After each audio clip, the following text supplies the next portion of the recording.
Hey there honeybees, welcome back and thank you for joining me for this video about spiritual emergencies. I've been meaning to talk about this topic for a while on the channel. I know that quite a few people that watch me have experienced some form of spiritual emergency, whether it was short term or long term, whether it was recent or years ago. But even if you've had no personal experience with having a spiritual emergency yourself, you might find this video useful if you have ever had to help anybody else who's had one, or if you will have to help someone else with one in the future. And I think it's always really useful to understand what spiritual emergencies are, because the discussion does come up from time to time, and I think it's a very important one to have. A spiritual emergency is where an individual experiences a general sense of being shifted off their axis as an individual. So they might feel like they don't know who they are anymore or what their world is all about. They might feel that they've lost a sense of purpose, or that they've had a very overwhelming shift in their sense of purpose. Usually it's disruptive, it can sometimes be destructive, it can take them out of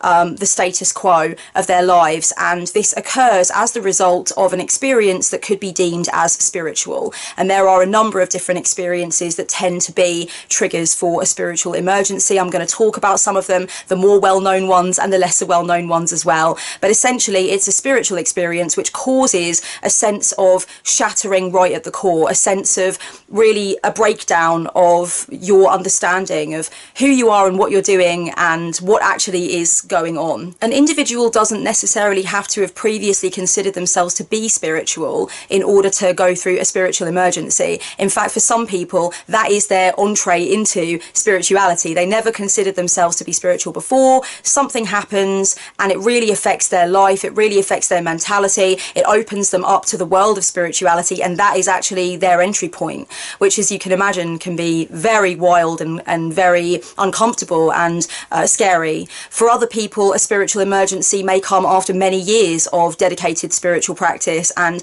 just experiencing some sort of breakthrough in that regard, or finding that the practice is actually sort of somehow unhinging the way that person thinks about themselves or their relationships or what they're doing with their life. So you don't need to be spiritual to have a spiritual emergency, but I think you need to be somewhat open to spirituality in order to call what you're going through a spiritual emergency. There are many people who might go through something that might look to you like a spiritual emergency, but they themselves wouldn't see it that way. They would not use that lingo. They are not really involved in that kind of paradigm, so they wouldn't deem it a spiritual emergency themselves. And for me, I think your own personal perception of whether something is a spiritual emergency or not is really the whole animal. If you consider it to be a spiritual emergency, then that's going to have a massive bearing on how you deal with it and how you perceive what you're going through. Some people would just never think of what they're going through as a spiritual emergency, whereas others might identify it as such. There are some common things that you might tend to see with someone who's going through a spiritual emergency.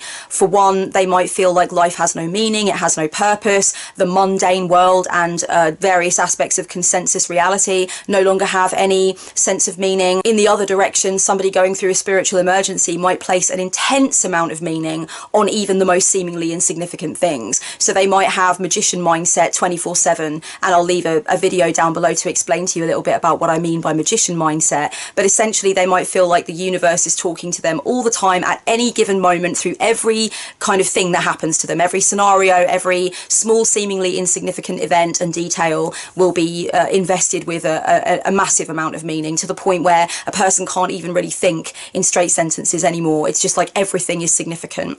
That can happen as well. So it can either be this apathetic sense that nothing matters, nothing counts, or it can be even just this overwhelming sense that everything matters and the individual has to listen to everything that's coming through. Spiritual emergencies can be characterized by an intense discovery of one's spiritual skills and strengths, which was not conscious before. So someone going through a spiritual emergency might not have previously realized that they had access to spiritual skills, and suddenly it's like all of that skill and all of that awareness is bombarding them at one time. Another thing that can be a classic spiritual emergency kind of symptom is when a person feels like they're downloading endless amounts of data at once. So they're suddenly getting all these realizations, these revelations, these understandings of how things fit together, and they just feel like everything is flooding in and they're taking on way too much information, and it almost feels like you're going into mental shutdown because you are just experiencing all of these revelations, and they might feel very positive and very life affirming in a way, but they're too much, and they make it so that you can't really deal with the realities of everyday life, and other people can't really get a sense of what you're going through because it sounds like you're talking in gobbledygook, and people can't really get the hang of what it is that you're experiencing. A spiritual emergency can sometimes feel like you've seen through the veil, or you've pierced through the blanket of consensus reality, and you've somehow experienced access to this other portal or these other realms, and you sometimes find that you're living more in those other realms than you are in this one. It can sometimes feel as though you are really alienated from others who don't have access to that same information, and that can actually create an interesting aspect of a spiritual emergency, where a person going through one might actually come across as really fucking arrogant and coming across like they know everything that nobody else can see, and that can be an unpleasant side effect of a spiritual emergency. Somebody who really feels like they have access to things that other people just can't get a hold of, and that causes them to behave in ways that end up making them kind of rejected by others because they're coming across as know-it-alls and arrogant so-and-sos. During a spiritual emergency, an individual may find that they can't really focus on relationships in their lives or social engagements or whatever. They might spend a lot of time invested in trying to figure out what it is that they're going through, how they can make sense of it, and they might actually become fixated on the experiences that they're having. Sometimes spiritual emergencies can also involve auditory and visual hallucinations, and I want to talk a little bit in this video about how we can differentiate between a psychotic episode or something that we would consider to be more in the mental health area of things, and then how we would identify a spiritual emergency and deal with the issue that way as a spiritual emergency. There are various different ideas on this, and I'm only going to talk about where I'm coming from with it, but I do obviously want to delve into that because I think it would be a little bit of an elephant in the room if we didn't talk about that. That is definitely an important part of the discussion. At what point do we consider what we're going through or what someone else is going through to be a mental health emergency rather than a spiritual emergency? There is that question. So hopefully that explains and describes some of the things that a person experiences with a spiritual emergency. Some things that could cause a spiritual emergency to take place are, firstly, the most obvious one that I think people think of, using substances, using entheogens or empathogens, having a psychedelic experience, that kind of thing.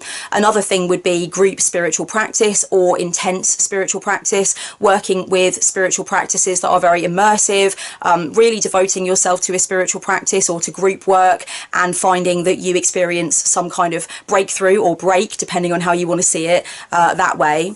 Some people find that when they go on an adventure or they try something new or they shake up their life in a specific way, maybe they go traveling or something like that, they find that they take on a new sense of themselves and the world and what everything is all about, and they may have experiences that lead them to not be able to really put both feet into consensus reality, and that's a thing that can happen.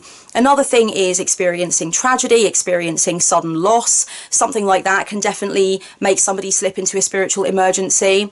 Sometimes people find that they have an experience where they feel like the universe is just talking to them, or a specific disembodied intelligence, a divine being, is talking to them, and that can lead them to find that their daily life is disrupted because of that, and they find themselves fixated on that or kind of sucked into that so much that it becomes problematic for them in their daily lives. A person who has previously had no access to ideas about spirituality and hasn't really engaged in spiritual practices might find that upon entering that water, they immediately slip into realizing that they are an intensely spiritual being and they have these spiritual strengths and abilities, and they start to take on lots of information or realize lots of things about what they're capable of perceiving. That can cause cause a spiritual emergency.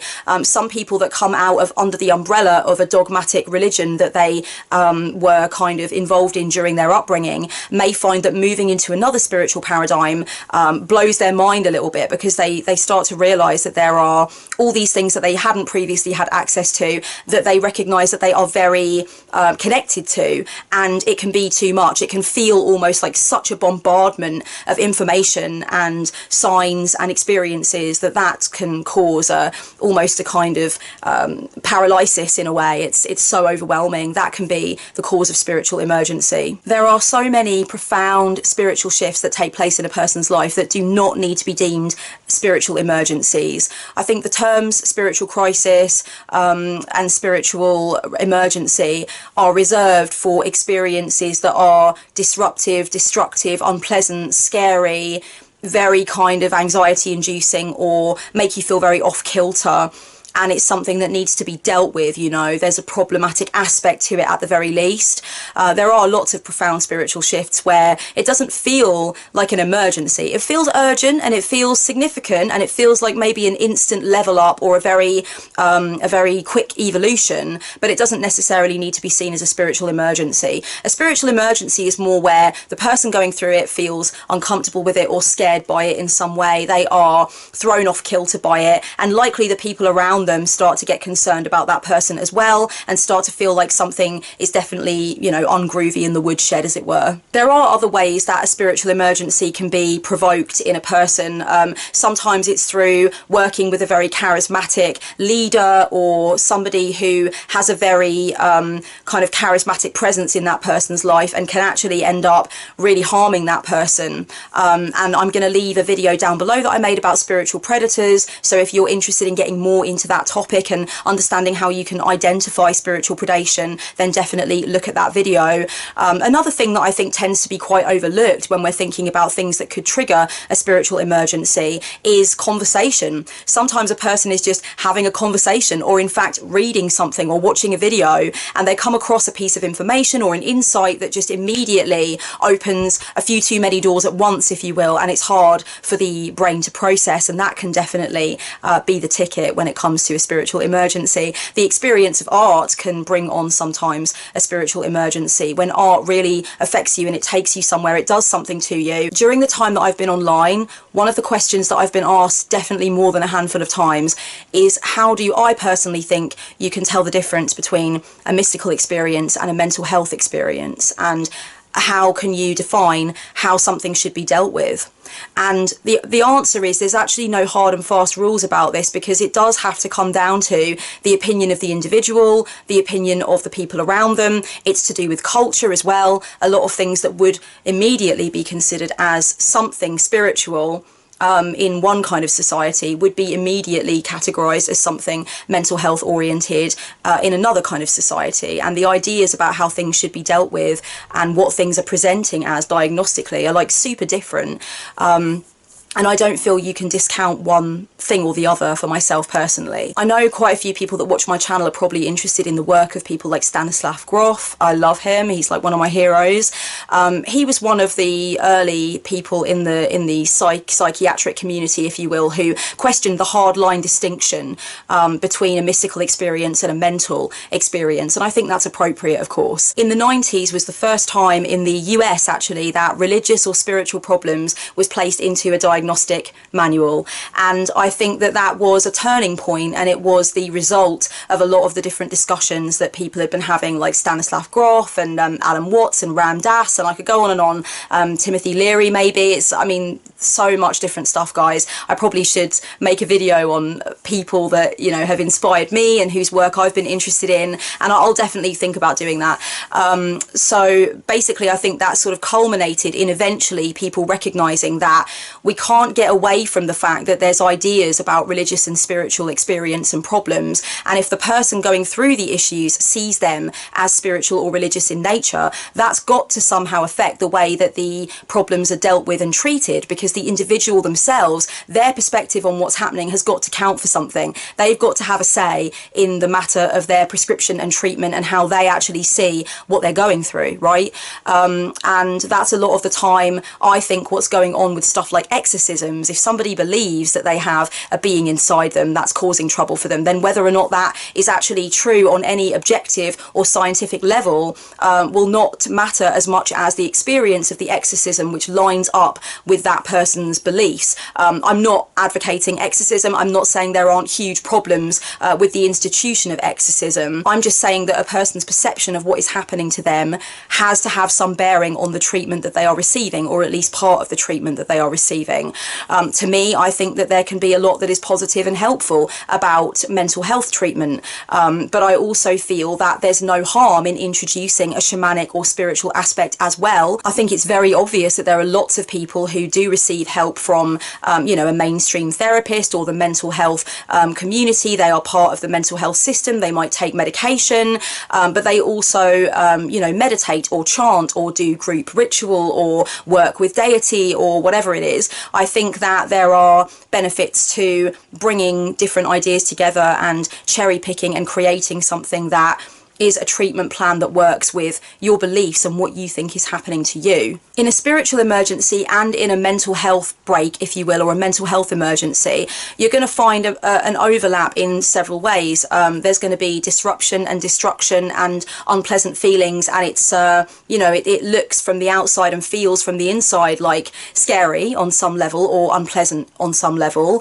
The person going through the mental health break / spiritual emergency is experiencing things that are not necessarily part of the consensus or not shared by the people around them. It's an experience that that person seems to be going through alone. It's very personal to them and it's difficult for them to navigate, and the people around them might feel concerned about what they're going through. All of those things can be identified whether we're talking about a mental health break or a spiritual emergency. Sometimes the idea of being able to talk with beings or see things or hear things that other people cannot, that definitely can be characterized in both a mental health break and what people would deem a spiritual emergency. So there is overlap, that is absolutely without question. As many of you know who've watched my channel for a while, I did have a psychotic break and some psychotic experiences when I was younger, on and off, and I do consider those experiences that I had to be very much more in the realm of mental health, and I want to explain a little bit about why I'm glad they were dealt with in that way, and why I feel like there's a difference between some of the experiences I have now, which I deem to be essentially spiritual in nature, and what I experienced then, which I felt was far more something that we could deal with as a psychological problem and approach it that way. So first things first, when it comes to my own experiences of seeing things, hearing things, perceiving situations that were not as they actually were in consensus reality, etc. When this started happening to me, and it happened between the ages of 14 and I would say about 20, and there was a specific time when I was 19 where things got a little out of hand, and for transparency's sake, I've always been a spiritual being. It's not something that I came across at some point and I realized it was dormant in me and I embraced it. It's pretty much always been something that I've identified in myself since I could, and my mother identified it in me as well. So it's not like I opened the door to a load of stuff and it came through. Reason number one why I would say that my issues in the past were something that it would be better to categorize as a mental health issue would be because issues like that do run in my family, and it can be identified. The issues that I was having can be identified in another member of my family from the previous generation, and I would say that looking at a couple of other members of my family, there have been issues as well that I would say could share, they do share similarities with what I went through, so I definitely think that there's a genetic element. Second of all, there was really no trigger for my issues that could be defined as a spiritual trigger that led to me opening up the door to these things I was seeing and hearing and thinking. It was a slow, steady creeping up of things, and I didn't feel like there was any experience that led to those things. It just started happening to me.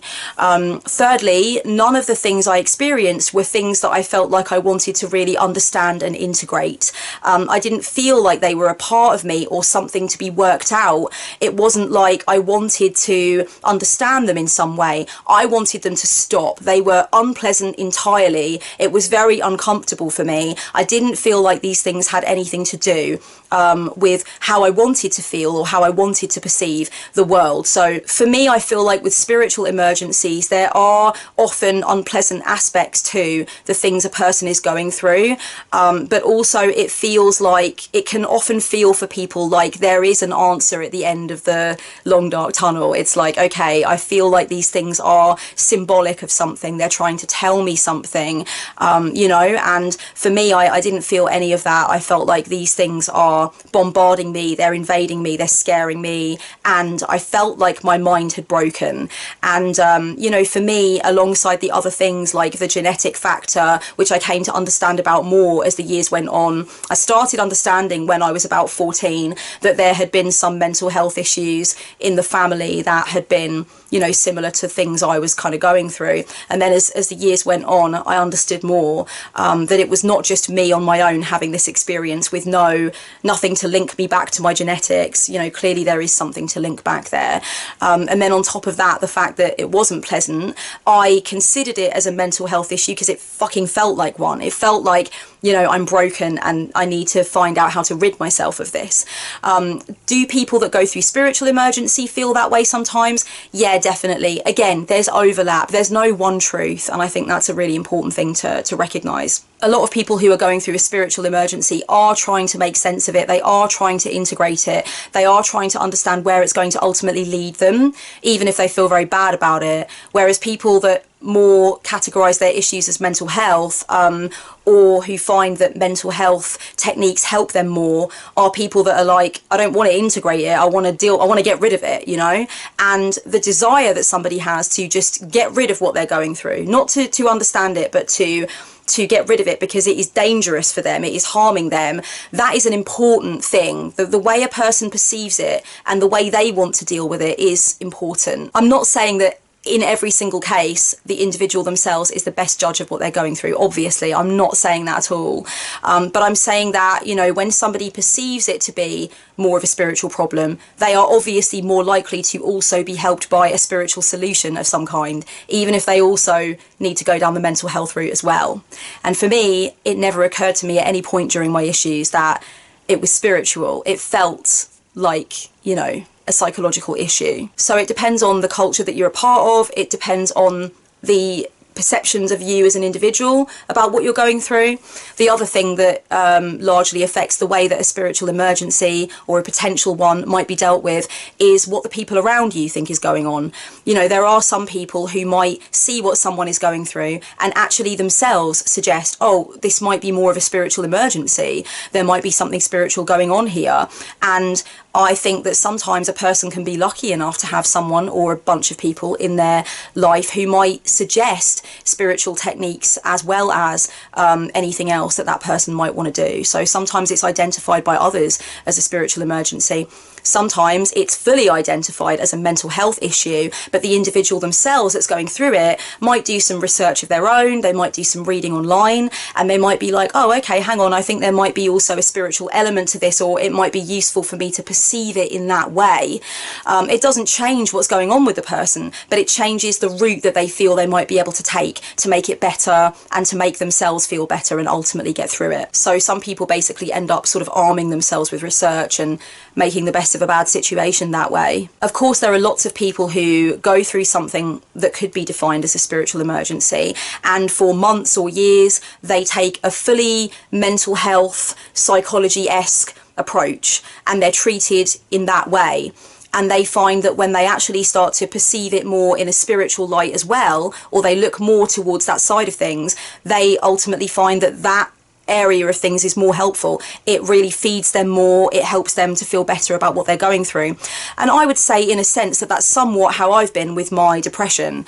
I feel like bringing the spiritual aspect of things into it, understanding that I needed to have a spiritual foundation in my life and a spiritual practice, and I needed to let myself have that part of my being, that helped enormously, tremendously. And I wouldn't have gotten that really from the purely sort of biomedical and psychological way of viewing things. There had to be that overlap, and there had to be that cohesion of both. I've spoken to people who were having their issues dealt with through taking medication and seeing a therapist, and they recognised that actually what they needed to do was go on long walks, go chanting, spend less time on their phone and their computer, connect with the divine, and they found that they actually threw away a lot of the ideas that come from more of the mental health side of things. And for a lot of people, like I said, there is that combination, there is that overlap between the shamanic and the more biomedical or the cognitive, if you will. One thing that's important to me about treatment and about how we approach these kinds of issues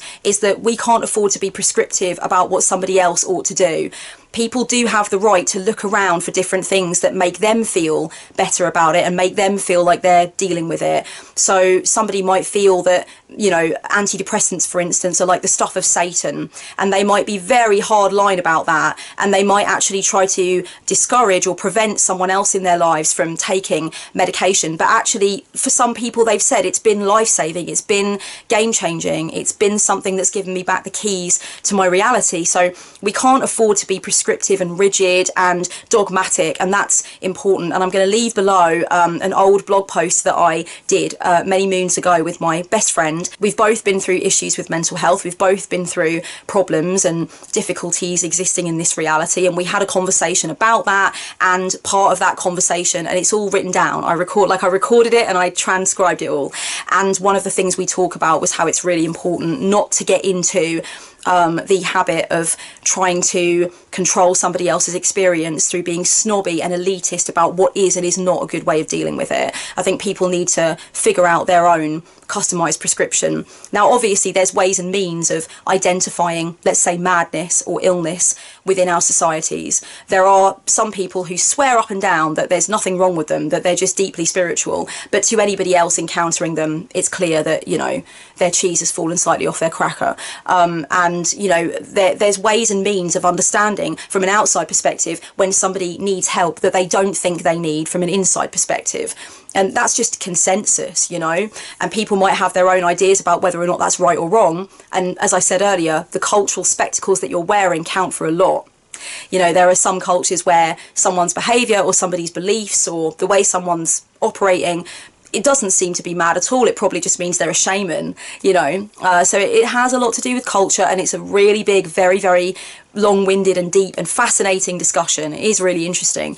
But I think that in terms of essentially how somebody wants to go on a journey to find their ways of feeling better and healing, we cannot afford to encourage someone else to rule out something that for them might be important. Just because our experience has been defined by being more helped by spiritual stuff or being more helped by the psychological side of things doesn't mean we get to say what other people ought to do. And I feel very strongly on that point. I'm going to leave another video down below about my journey with depression, medication, and in that video I talk a little bit about my beliefs about medication and society and mental health. So if you're interested in going further with me on this and you want to know more about my thoughts, I'll leave that down below as well. Lots and lots of links to other things I've done down below. Promoting my work today, apparently. Plugging myself senseless. In my notes that I've got here on my phone, I see that I've written something else about trying to figure out whether something should be dealt with as a mystical issue or a mental issue. Basically, I've written that one of the things that massively affects the way that these issues are dealt with is the way that you choose to see it yourself. I've basically written that I sought out the form of intervention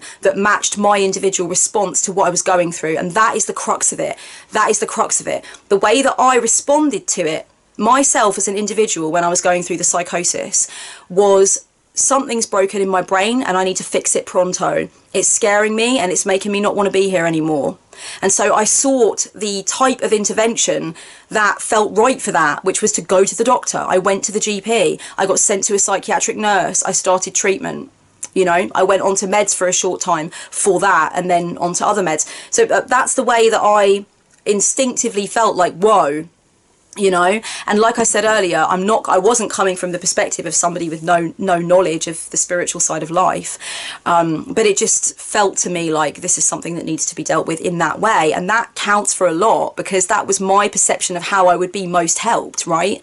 So I wrote here, that I've had other experiences which can be described as outside of consensus reality, but which I wouldn't choose to describe as psychotic, partly because psychotic has a negative connotation to me. It implies something problematic.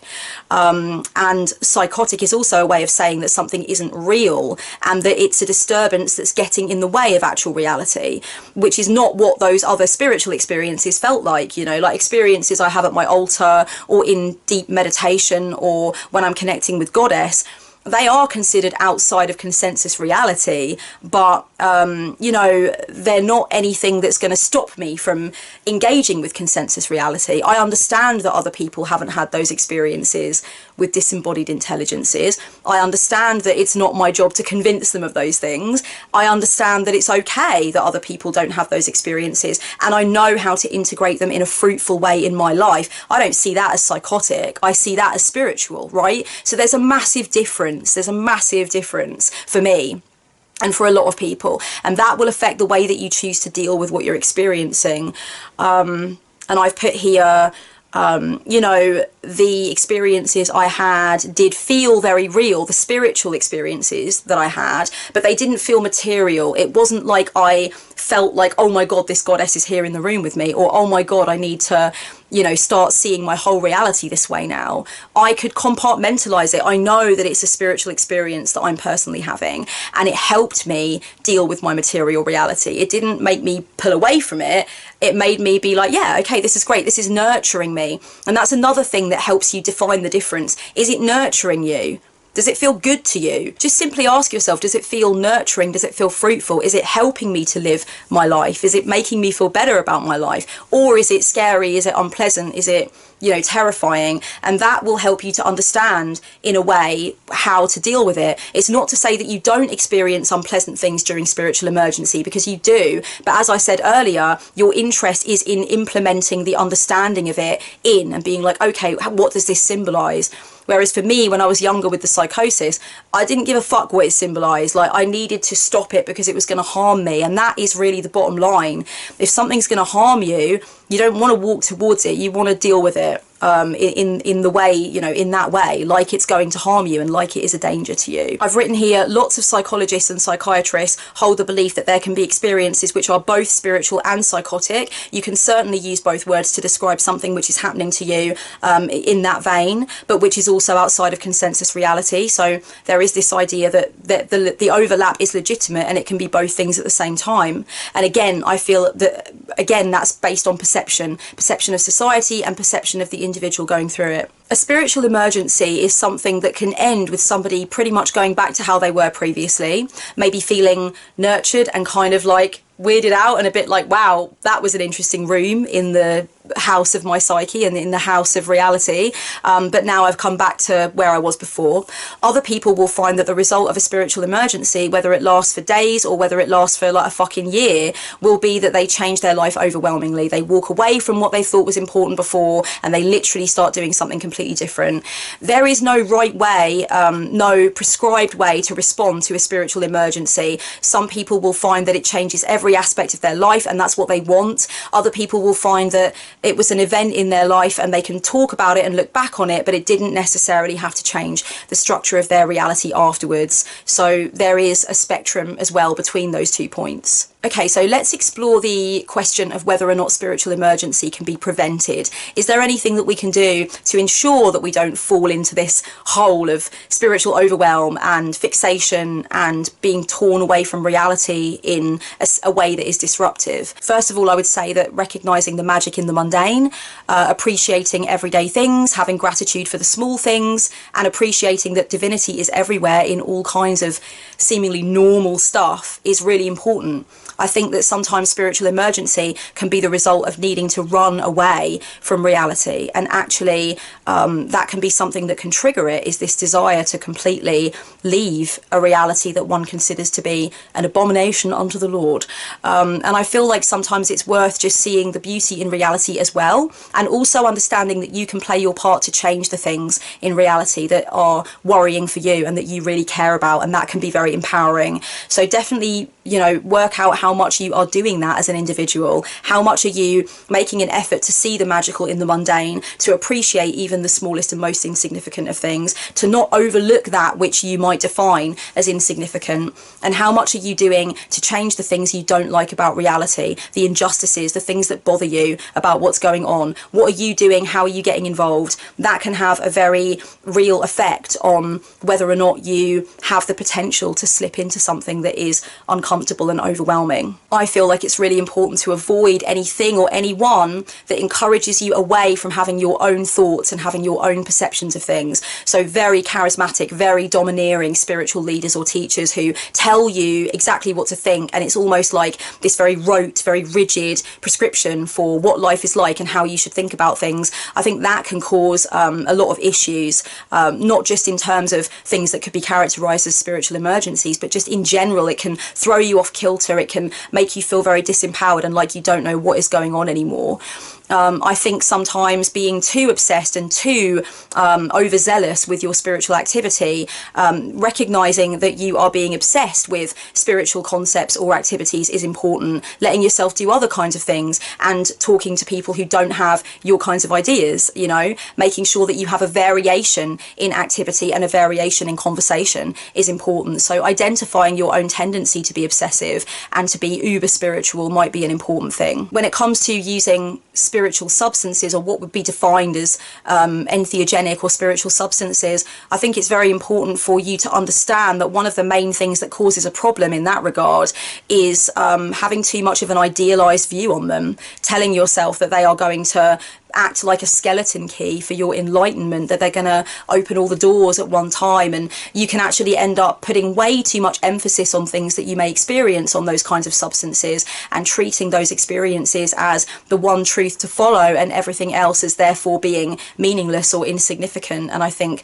that can be problematic. Obviously, just doing too many of those substances as well can be hugely detrimental, feeling like you need them to have a spiritual experience, telling yourself that they're the only way to connect with certain aspects of yourself, just going too fucking far, you know, just really needing to put the substances down. So there's that to the equation as well. Using substances in a not very conscious way where it's become habitual rather than actually honouring substances for what they are, you know, all of that kind of thing is important. Sometimes it's just a case of needing to get back into the body to avoid spiritual emergency or something like it. So people who are very third eye oriented, very much not grounded in the material, might need to do something with their hands, you know, do arts and crafts, go out and chop some fucking firewood, go for a walk, do yoga, get back into your body and into the earthly side of yourself. And that can be helpful when you find that, like,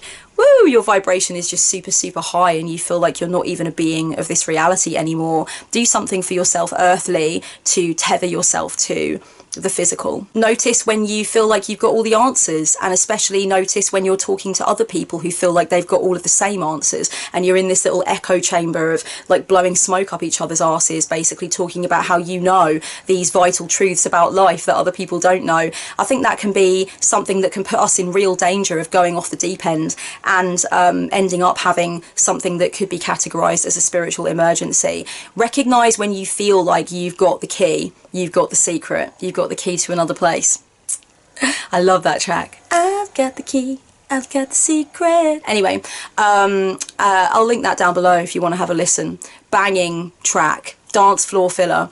But yeah, you know, notice when you are disappearing up your own backside. Seriously, it's a really useful piece of advice and a useful way to live your life.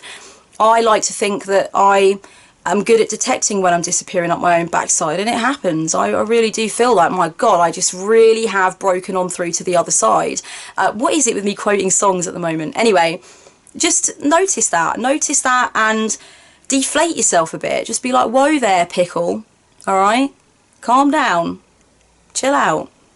You're just a bumbling, slightly more intelligent monkey clinging to a rock that's hurtling through the stratosphere. I think another piece of advice I would give is have fun. Indulge your hedonistic side. Indulge your inner child. Have a laugh. Have a fucking belly laugh. Have a giggle. You know what I mean? Don't take life so very seriously. Don't take yourself so very seriously. If you are looking to experience a deep shift spiritually, if that's part of your plan, if you're going in search of something to shake you up and, you know, you want to fucking awaken that kundalini or whatever it is, just be aware of the extreme impact of those things. Talk to people in your life about what you are pursuing and why. Help them to understand that you want to shake up your reality. That is what you are aiming for. But also at the same time, understand what you're not looking for from it. If you are not looking to, you know, fuck up your life, alienate your friends, end up in masses of debt and end up like wide-eyed on the street in the middle of the night wondering where you are, be clear with yourself about that. Be clear with yourself about the fact that you want to buy a ticket and you want to take a ride. You want to be shifted spiritually, but you also want to have your emotional well-being, your mental health, a connection to the body, a connection to others who don't share your views. You know, be clear on what it is that you want to keep hold of after you've experienced that spiritual shift. Because I think for some people, they go looking for something. They want that cosmic throwdown, that metaphysical slap in the face, but they don't think about what it is that they also want to retain. And I think, you know, some people are very brave. I think I've been very brave in a lot of ways in wanting to give myself to spiritual experience, open myself up, really explore it without lots of conditions. But I do have some healthy conditions that are good for me, if you can call them conditions. It's like knowing what you are looking for from something and having that quality control therein with the experiences that you're pursuing. And therefore you can identify when it's not healthy for you, when it's actually become harmful for you. And I think that's a useful way of looking at it. Before you go into buying that ticket and taking that ride, recognize what you don't want to happen. You know, for me, one of the main things was I don't want to become like an arrogant son of a bitch that just convinces herself that I know everything and other people don't know anything. That's really important to me. I want to avoid that. Another thing I wanted to avoid was becoming fixated on spirituality and trying to apply spirituality to everybody else's problems, whether they were spiritual or not. I think that's really unfortunate, and I think it alienates you from people. So these were things that I figured out for myself when I started realizing that I wanted to be spiritually shifted, and I still keep those things in mind now. It's really important for me to keep in mind those ways of being that I don't want to indulge, those things that I don't want to wind up doing, and I check myself, you know, and I do that regularly. Another way that you could potentially avoid spiritual emergencies and that kind of thing is to make sure that you are not doing what I like to call going up into the crown to avoid dealing with the root. What I mean by that is make sure that you are not running away into spiritual experiences because you've got things in the earthly realm that you need to fucking deal with, like money issues or physical health issues or whatever it might be. That's a key way to end up, I think, sinking into the miserable mist of a spiritual emergency. Make sure that you're not using spirituality to deny what you need to be doing in consensus reality. Make sure that you are using your spiritual journey to define and heighten and enhance what's going on in other areas of your life. I'd like to end this video by talking about a few ways that I suggest that you can deal with a spiritual emergency if you feel like you're going through one. You might want to share this information with someone else who's going through a spiritual emergency, but I would really, really urge you not to try and tell someone about the nature of their experience. If you feel like someone's going through a spiritual emergency and that they might benefit from dealing with it in a more mystical way, that doesn't mean that that's their reality, and they need to have the opportunity to decide what is the best plan of action for them. You might want to lovingly suggest things, but don't try and tell someone about the nature of their experience in a rigid manner. Even if you feel like you're doing it from a loving place, it can obviously be really unhelpful. If you're dealing with a spiritual emergency, then you sign off on what is good for you. You have to sign off on what you feel is actually helping, what you feel is making you feel more stable, more rooted into who you are and what you need to do. Somebody might have some very sort of overzealous advice for you, or a very prescriptive way of how they feel that you need to deal with something. But if that is not helping you, then ultimately you need to be honest with yourself about that. And that is how people have ended up, you know, approaching a different way of doing it. Like people that have been going through the mental health system and approaching things that way, ending up going more into the shamanic and spiritual side of things, and also vice versa. You know, people do need to find their own prescription. Try not to be too led by what somebody else thinks you ought to do if you feel like it's genuinely not helping you. You have the right to find what works for you and what helps you. So that's something that I will say. Try putting a time limit on how much you are able to indulge in those spiritual thoughts and pursuits each day. So say to yourself, okay, between the time of 10 in the morning and midday, I'm allowed to journal about this, make art about this, obsess over this, talk to a spiritual friend about it or whatever. And then after that, I'm going to put that time limit around it, that barrier around it. And that's the time that I have. After that, I'm going to go back to doing other things, talking about other things. That can be very helpful when we find that it's spilling into every aspect of our lives. It's becoming an obsession and it's stopping us from being able to get on with things we need to get on with. Putting a time around it can allow us to indulge in it without finding that it's taking over completely. And then we get that balance and we don't feel that we're being immersed in it too completely. Don't try to force the understanding of what you're going through to come to you. That's one way that we can become fixated by things that are going on for us that seem spiritual or mystical in nature. And we can end up then booting ourselves off the deep end.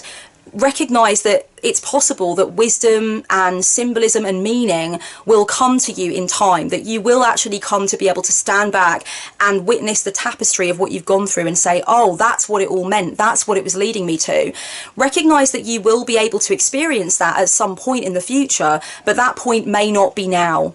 So you might find that lots of symbols and signs and messages and information is coming to you very thick and fast, and you might really want to make sense of it and understand what it means and get something from it. But try to relax, try to take your foot off the gas a little bit and recognize that sometimes we're only getting bits and pieces of the jigsaw puzzle, and that has to be okay. You have to relax into the experiences that you're having. Recognize that yes, there is a lot of spiritual stuff happening very thick and fast. It can be overwhelming. There are lots of signs, but don't force things to be tied up into a neat little bow on demand, you know, according to your time limit and your agenda. Try to relax into it. Try to understand that you might not come to that point of tying everything up and understanding everything when you want to. You have to trust the process and try not to obsess over every little thing and, you know, force yourself to understand it. If there are loved ones around you in your life who are witnessing rapid changes going on inside of you, or they're worried about what it is that you might be experiencing, sometimes it can be very helpful to do something with them that's got nothing to do with your spiritual state of being or what you're going through. You know, go fucking bowling, go to the cinema, go to the drive-through, for fuck's sake, get some fries, whatever it is you've got to do to feel like you get that break to be in normality and they get the normality, whatever, you know what I mean. You get that little break to take yourself out of what you're going through and they get that break from worrying about what you're going through. The other thing is communicate to them that you feel like it is a spiritual emergency or something of that nature. You are dealing with it, you are trying to implement strategies for understanding it, and that you don't want them to worry about it, and that you will attempt to check in with them regularly. If you feel like you've got that kind of relationship where you can say that to a loved one who might be worried, definitely do so. It does go a long way to easing their minds, and that takes the pressure off of you to get to the end of your experience as quickly as possible. Because you know, when you feel that someone is worried about you, I mean, that's a privilege and it's a lovely thing to feel, but at the same time it can be very pressurizing when you're just trying to make sense of something that's going on inside of you that feels like a 5,000 piece jigsaw, and you've got someone breathing over your shoulder hoping that you're going to finish the jigsaw really quickly so we can all get back to normality and not have to worry about you anymore. So sometimes if you want to take the pressure off of yourself, communication is key. Let people know that, like, yeah, I acknowledge I'm going through something. You know, this isn't something I haven't realized. Like, I've realized it and I am going through it and I acknowledge that.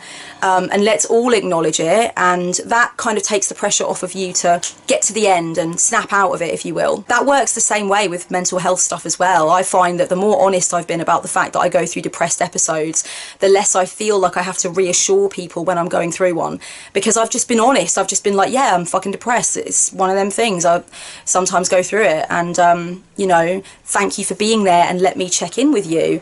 rather than trying to hide it or downplay it, and knowing that people are worried about me and they want me to get it dealt with as quickly as possible. Know that you are not alone. People do have spiritual emergencies. They do go through this kind of issue. You can read about it, you can talk to people about it, understand that it's one of those things that happens. You do have the ultimate responsibility for deciding how best to deal with it and what you want to do. Don't forget that if you feel like you could benefit from talking to me about what you're going through and you want to have that personal tailored time with me, you can do that through purchasing a spiritual counselling session. I do them in 60 minutes or 90 minutes and it's via Skype, and we can then get into everything that's going on with you and try and tailor something specific to your needs. I also do the spiritual counselling package, which is a package of 3 sessions. So if you want that ongoing help and accountability, you can look into that option as well, and I will leave both of them down below. If you go down into the comments below, I'm sure there are going to be people, I really hope there are, who are going to share their experiences of their own spiritual emergencies and what they did to deal with it, and also mental health stuff and the overlap in those things. Let's get the discussion going down below, guys. I would love to know what you guys think of this particular topic. Have you experienced a spiritual emergency or something like it? Do you feel like there is an overlap between things that you have defined as mental health issues and mystical experiences? Do you think that's helpful for you? Do you not? And have you had to do battle with family members, friends, a partner, or society in general when they are trying to define for you what your experience is and you feel that your experience is something different to that? I would love to know what you guys have experienced on this and what you think. Thanks for listening, and I hope this has been helpful. So much love and blessed be until next time.